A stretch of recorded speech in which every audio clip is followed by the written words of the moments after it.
All right, so welcome back to the channel, and you guys asked for more Prelude related content, so that's what I'm going to do. I'm actually going to make a lot of series just detailing a bunch of different questions that I get asked in regards to Preludes.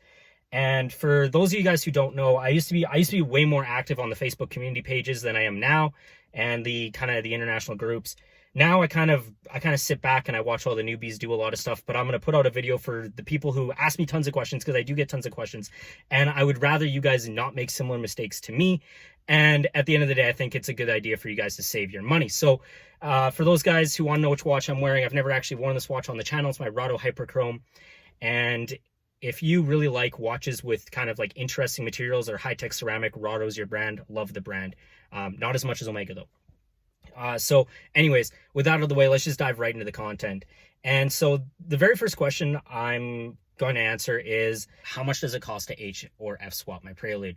And I'm going to say this in a very short I'm going to try and keep it really short, and then I'll break it down a little bit more for you guys. So first off, it costs roughly between the neighborhood of $3,000 to $5,000 Canadian. So you can do the conversion yourself, but so that's kind of your base cost dependent. That's dependent on your mechanical skills and your I would say availability and ability to source parts, right? So for if you source a H22 from your local wrecker that costs you $150 and it runs great, you've saved a lot of money. For instance, for me, I went the more expensive route. I actually imported an F20B from Japan. So that's the way I went. Mounts, you have a couple of different options. I'm going to say never, ever, ever buy innovative mounts. They don't line up. There, you can read on the forums hundreds of horror stories about this. Don't even touch them. Buy One Fun Ride. He is the guy to go to, and he's basically the only guy that's really supported our chassis. And I mean the third generation Prelude chassis, and I can send a link down to his website down in the description below. So there is another group, another manufacturer of mounts. I actually used them for mine, and I only did so because it was a group buy, and it was spur of the moment. I had originally wanted to turbo a B20A and drop it in here, but the person who was going to sell me the B20A actually basically just denied selling it to me. And he's like, nah, I'm going to keep it for myself. Because once he found out that I wanted to turbo it, he's like, I'm not going to let you. So whatever. People like that I don't care about. So I bought the mounts from ESP, but they've had a interesting history with being a little bit dodgy. I mean, I'm not going to really say negative or positive. I'm just going to say go check on the forums, go check on Facebook groups, and just, I've had good good quality product from them. I've had no issues with them, but some people have, so it could be a gamble. I also got them kind of discounted.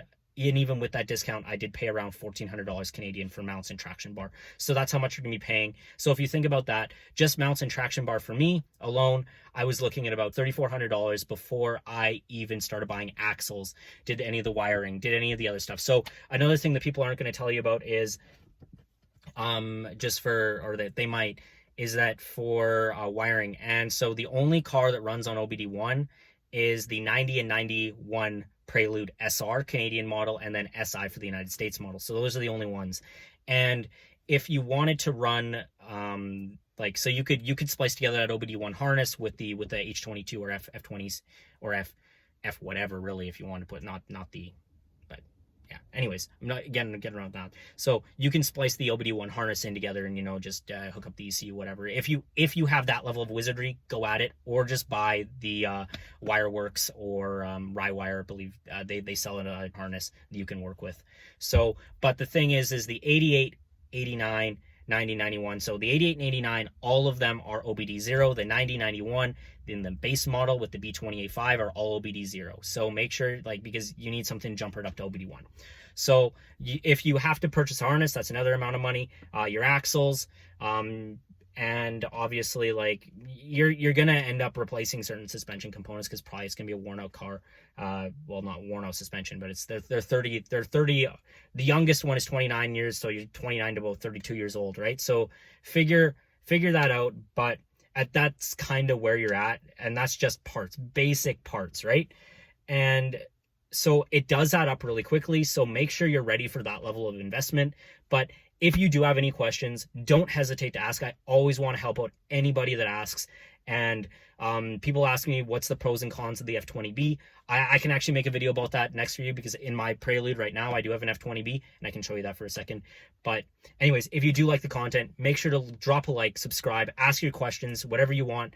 And with that out of the way, I'm gonna leave it off there, and take care. Have a fantastic day.